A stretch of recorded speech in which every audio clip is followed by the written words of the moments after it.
Welcome to the HCI family of podcasts. We're your source for personal, professional, and organizational growth and development. We share our own original research, explore industry trends, and interview executives and thought leaders from across the globe. Join us for practitioner-oriented content around all things leadership, HR, talent management, organizational development, and change management. Maximize your personal and organizational potential with the HCI family of podcasts.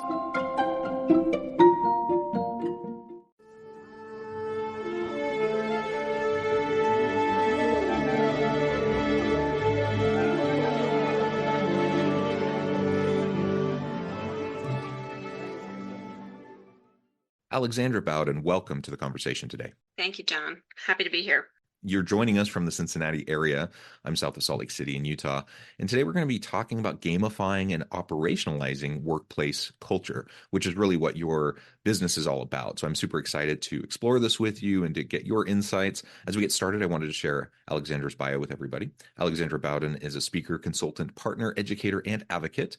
She has a vision to put customer service and creativity back into the talent equation after a dramatic career pivot of her own and realizing that talent can come from a multitude of places which we aren't tapping into. She founded PEOPLEfirst, which is really what we'll be talking about today. Before we dive on in, anything else you would like to share with the audience by way of your background or personal context? Sure. So I actually started as a lot of people don't know this, but I started as a professional dancer. So I went through a dramatic career pivot of my own. And when I founded PEOPLEfirst, my goal was to come at the equation from both sides. So I did career coaching and consulting for others that were trying to go through a big change or either find, the right company or the right role that brought them that joy and satisfaction. And help them kind of break through the barriers that many companies have. And then also trying to help companies understand how to find and retain top talent and do so more effectively. So that's how PEOPLEfirst was founded. We've always had, kind of people equation at the top of mind. And we do everything through the lens of culture and turning into something tangible versus, abstract.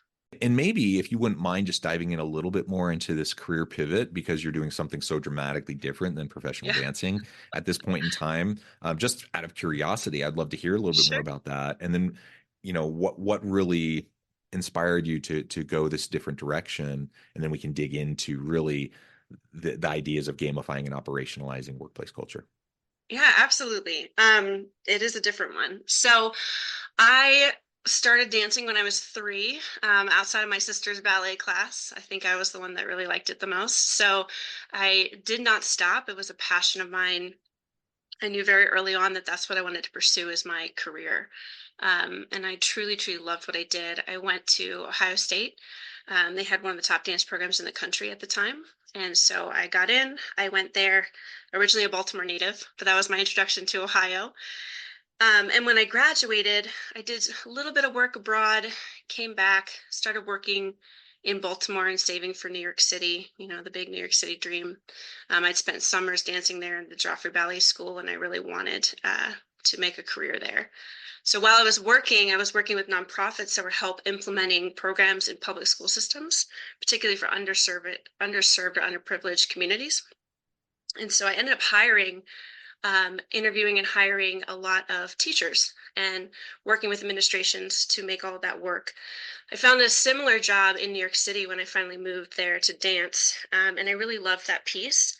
I didn't realize I was kind of doing talent acquisition or people management at the time, in terms of managing the teachers and the programs as well.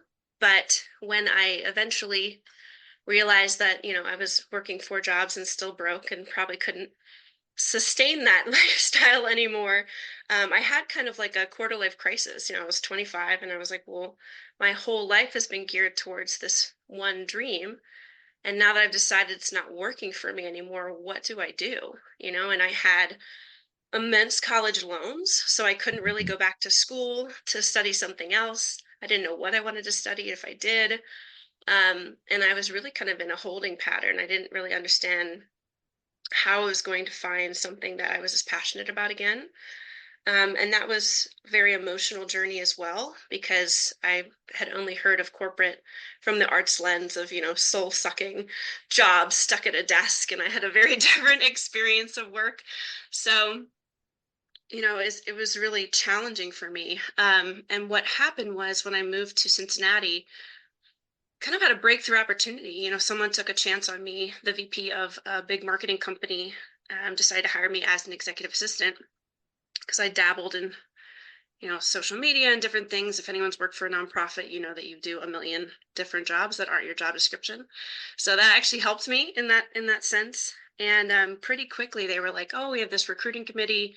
We'd love you to be a co-chair. You have recruiting and hiring background." I was like, "Great, let's do it." And that was about 3 months into starting. And by the end of the year, I'd helped grown and refined the qualifications and how we hire. They asked me to move into talent acquisition full time. And then I grew the department significantly. I got into engagement and retention practices. I got into Mhm. DE&I. And I just found myself really, really passionate about creating these amazing workplaces because someone had taken a chance on me.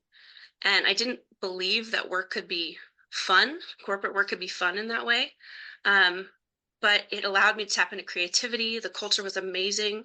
I thrived in that environment, and I wanted other people to have that same experience. So when I left and started my company, I pretty much said, how do I recreate this for other people in a way that's tangible and cost effective? Because many of the things that we need to do to create great environments for people really is fairly simple. It's just kind of taking that step and committing to doing it. Well, and thank you for providing more of that background about your own experience and finding your way into the space. And I should just add too, I think many listening will resonate with the fact, maybe not dance as a previous background, but that oftentimes people kind of fall into this space. The Yeah, HR space, the training and development space, the culture space, the DEI space. People do all sorts of things and then kind of end up finding their way into this. Now, there are people that also specifically train for and go to school for these areas, but there are plenty that take a nonlinear path and do something similar to what you did. I have, nothing related to dance, but I have a bit of a meandering path as well to find myself in this space. Certainly not a traditional linear path, and I think many people find themselves in that kind of a situation. So I love to hear these stories because I think it's important for anyone listening, anyone who resonates with these ideas that we're talking about. This is a possibility for you, whether you stay in your current job, in your current organization, and just find ways to really champion right, positive culture and all of the great aspects that can help you drive team performance and everything like that and more healthy workplaces. Or you decide you want to break out on your own and do consulting work or completely transition careers. I think there's a whole bunch of different ways that this can be applied. And I just want to give permission to everybody to do whatever makes sense for them. Maybe that 100%. is a complete career 180. Maybe it is just honing what you're doing within your current role or having it complement or supplement what you're doing in your current role to just be a better leader. I think all of Right. those are valid and I love to see it. I just want more people who are people-centric leaders, Totally agree. regardless of their title, their role, what organization they're in. Yeah, I mean that's a beautiful point because when I started kind of rebuilding that committee, I was an executive assistant and I was working with supervisors and directors, and I had to gain their buy-in and support. And I grew the committee size like threefold, and I was having leaders take my direction and turn to me for, how do we do this better? Taking my advice. So it's just, I love that you're giving that permission of no matter where you are in an organization, no matter whether you're at the bottom of the totem pole, the top of the totem pole, you can absolutely have an impact if you find something that you're passionate about and you find small ways to champion it and take it on. Yeah, yeah, Yeah. excellent. Well, let's talk now more specifically about what you do there at People First and this whole idea around gamifying and operationalizing workplace culture. Um, there's a lot of attention given to this. There's so many books Yes. on workplace culture. I think everyone I don't know anyone who would say, I don't want to work in a great workplace, or Right. any leader who thinks I want to have the worst workplace ever. Like everyone wants a good workplace. Every leader wants to have great teams and a dynamic organization. I think Yeah. everyone wants that. That's a goal, but the aspirational goal often, we don't go anywhere from there. Like it just kind of falls off for a variety of Right. reasons. And so this idea of operationalizing culture is really, really essential in my mind. And I love, connecting it with this gamification piece. So tell us a little bit more about that. Sure. So being a small business owner myself, I think, we're so busy in our day to day. You're right. Nobody wants to have a crappy culture, and sets out to make people's lives miserable.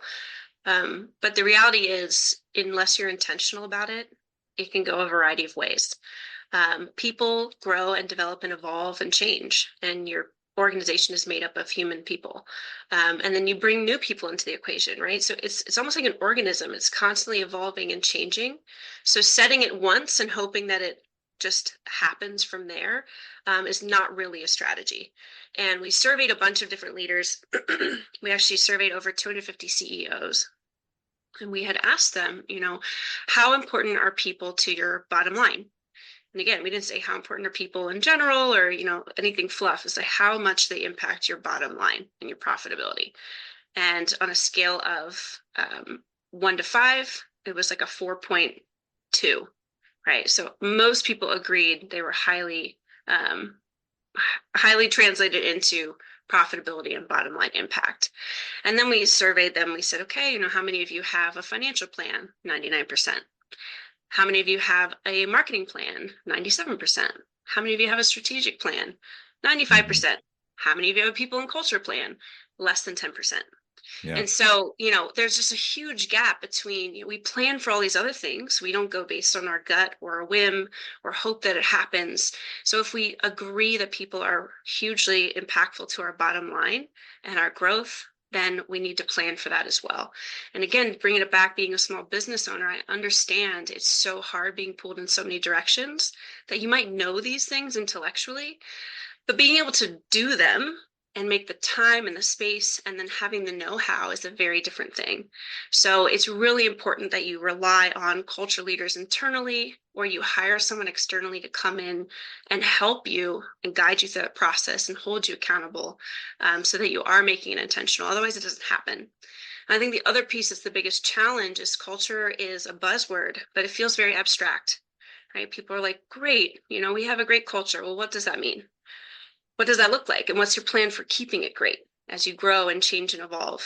And many times it boils down to, unfortunately, words on a wall or words on a paper or words in a handbook, but nobody actually is aligned on exactly what that means. If you ask someone to repeat it for you, they probably couldn't, right? So we really try to take those next 2 steps of first using the game as a fun way, engaging way, something that people want to do, not something they just have to do, to get people to align around what that culture is. And I'm not just talking vague values that everyone has, integrity, ethics, right? Enron's Yeah.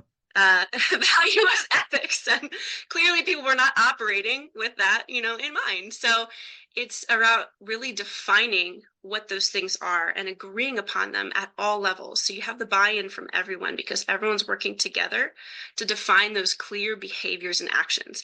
What we mean by customer service is we go above and beyond. We deliver on time. We give the customer what they need, not just what they ask for, right? It's not that customers always right, but we want to make sure that, we're giving them excellent service and doing whatever we can going above and beyond, to help them reach their goals. Right. So you're clearly defining because people would do that a different way. And we've done this with many companies and they all define those things quite differently. And then you're taking those behaviors and you're turning them into habits and actions. You're boiling them down into processes and you're integrating them in everyday life so that they really become like a living, breathing thing within your organization. And it is something tangible. And therefore, it does impact your people and your bottom line. Yeah, and just making it tangible, going beyond the aspirational, statements. And, I'm all for, nice messaging and having nice things on the walls and having good messages on your website. And messaging is important, but messaging Sure. in and of itself is just performative. Like, it has to be backed up Exactly. by other elements, and nobody expects you to be perfect either. So we understand that an aspirational goal is just that. Like, we're never going to fully achieve it, we're going to work towards it. I think everyone gets that, and everyone's willing to be patient with that. But what people aren't patient with, in my experience, is when it's just, when you're not even attempting to walk the walk at all. Right. It's just performative. And people know the difference. They know if you're espousing key values, if you're trying to work towards them, or if you're just saying them because it sounds good, it's good PR, or whatever. 100%. And the ways you just described of systematizing and operationalizing culture to really have it integrated and embedded throughout the organization, throughout the processes and procedures, the policies of the organization. So it's just really, it becomes just part of how a business is done. Right.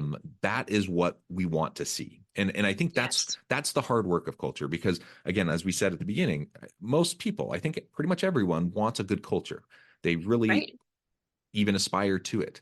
But so many places are toxic. So many places don't have that good culture. And it's because people don't know how to, or don't go through the hard, arduous work of the Yes. systemization and the operationalization. They just kind of, Yes. they hope that they can have a big rah meeting and get everyone together and say, hey, let's, we love each other and we're going to, work well together. Let's collaborate, innovate, blah, blah, blah. They throw out all the terms. And then they think we're good. Just gonna That's not happen. Yeah. that's not how it works. Like, you have to reinforce it repeatedly in many ways and Yeah. systematize it. And so it's I often say it's not rocket science, but it is hard, Not, but it's because you hard. have to be very consistent and you have to be very purposeful in what you're trying to do. Yeah, absolutely. I mean, it's like weight loss, right? Or Mhm. changing your diet dramatically. It takes time. You have to figure out, what are my barriers? What are my challenges? What are my unique, you know, things that are standing in my way of achieving this goal? And it takes small habit changes over time with consistency to start to see that benefit. So like anything else in life, we shouldn't be treating culture any differently. And when we go into companies, you brought up an excellent point of people, seeing the effort. Because when we go into companies, many times they bring us in, unfortunately, not proactively. They bring us in Mhm. reactively, like they're bleeding people or they're bleeding money or they're, Right. they're not able to grow and they want to grow. Um, and so they get really stressed and anxious because they want to see change in 3 months. And it's like, Mhm. this is a long process. You're going to see change a year from now. You're going to see a lot more change 2 years from now. It's something you're continually working towards and doing. It's not a quick fix. However, don't feel desperate, because most people end up staying at these clients when you have the intentional and proactive communication with them and transparency with them of what you're doing to work on it, right? People are more than willing to give you the benefit of the doubt or to hang in there with you most times when they see you Mhm. working towards positive change and they know that it's real. Yeah. um, but you're right, the rah-rah meetings don't work. The post it and forget it doesn't work. And that's when you start to really lose people's faith in you, and they start looking for other things because they don't believe that anything's going to change. And that's a really kind of desperate position to be in. Yeah, and it's sad too, because I think when those rah meetings happen, I'm going to give people the benefit of the doubt and assume that it's with good intention, that Sure. they don't intend for it to just be performative, that they do want to get people excited and they do want to reinforce whatever values they're promoting or whatever.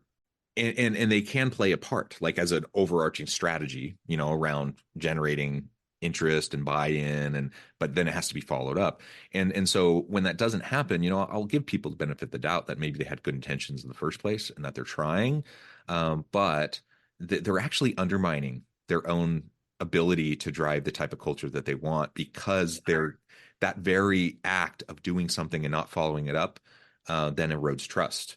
And Exactly. people just don't believe them anymore. They just say, oh, Exactly. it's, they, even if it's not meant to be performative, even if it is meant sincerely, people will assign and attribute these other nefarious motives and agendas behind what you're doing, and it just erodes trust, and then it's going to make it that much harder for you to try to do something meaningful in the future. So I Right. mean, I don't know. You just have to, it has to be part of a broader strategy, and you have to share what that strategy is with your people. Like, it doesn't need to be Yes. done in back rooms. Like, be open, be transparent, communicate, over communicate, so that people Yes. understand what's happening and what they're currently doing and how that fits into everything that's going to be happening. That Yes. is the better recipe for success. And again, as you've said, as I've said, people will be forgiving. You're going to have missteps. You're going to say Yeah. things wrong. You're going to do things wrong.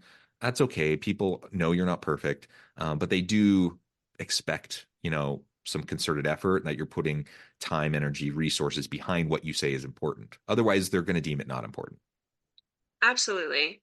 It's the communication, the over communication is key to transparency in that process. And many times when we do this with companies, we have the employees coming up to us like, "Thank you so much. This is so exciting. We love seeing the changes happening." Where we see people fall off the most is in the implementation. And so they get through all the initial work. And again, it's more than just the initial meeting, but they get through the initial work and then the accountability piece. It's like, now we're integrating this over the next 6 months, 1 year, 2 years, and they get busy and it falls off. And like you said, it's almost like the fable, the boy who cried wolf. Like, the more that you get people excited about something and then you don't deliver, you're eroding that trust. They stop believing. And so when you try to come at it again and then again, even with the best intention of like, well, this time it's going to work, they've stopped believing that it's going to work. Mm-hmm. So they're expecting it to fail, and that's never a good place to be.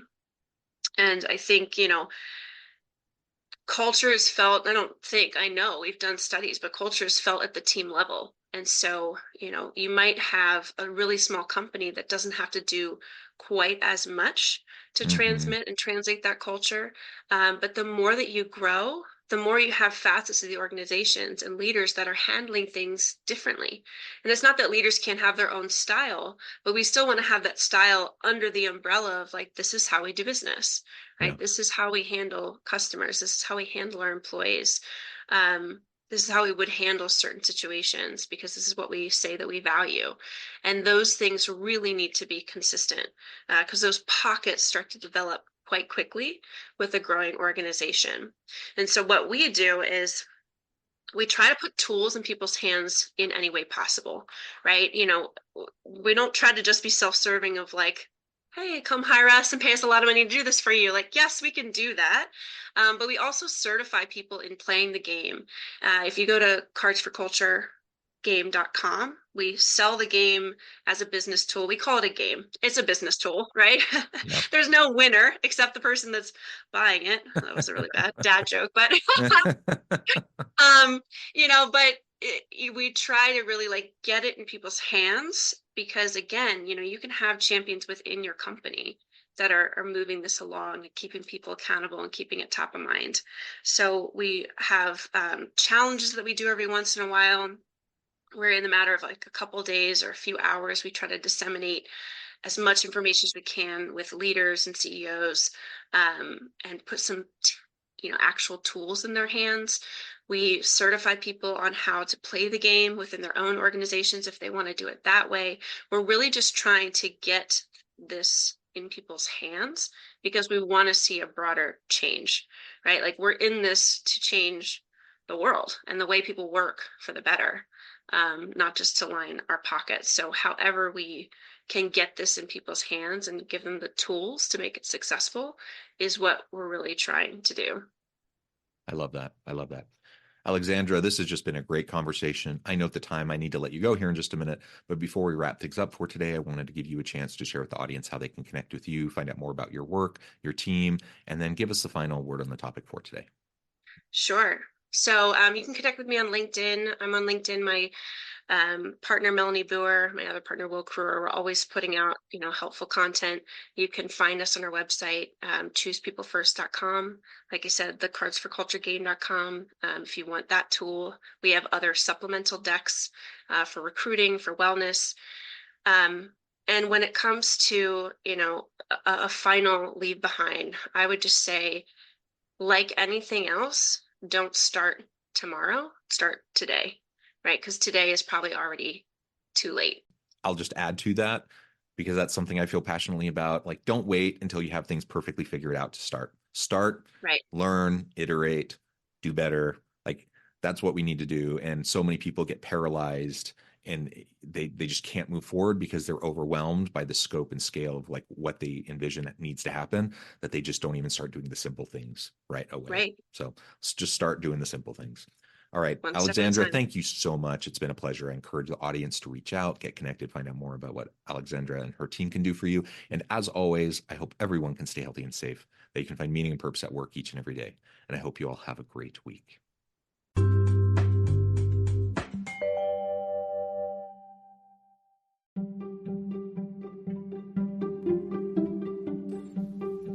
Thanks for joining us for this episode of the podcast. We hope you stay healthy and safe, and please join us again soon.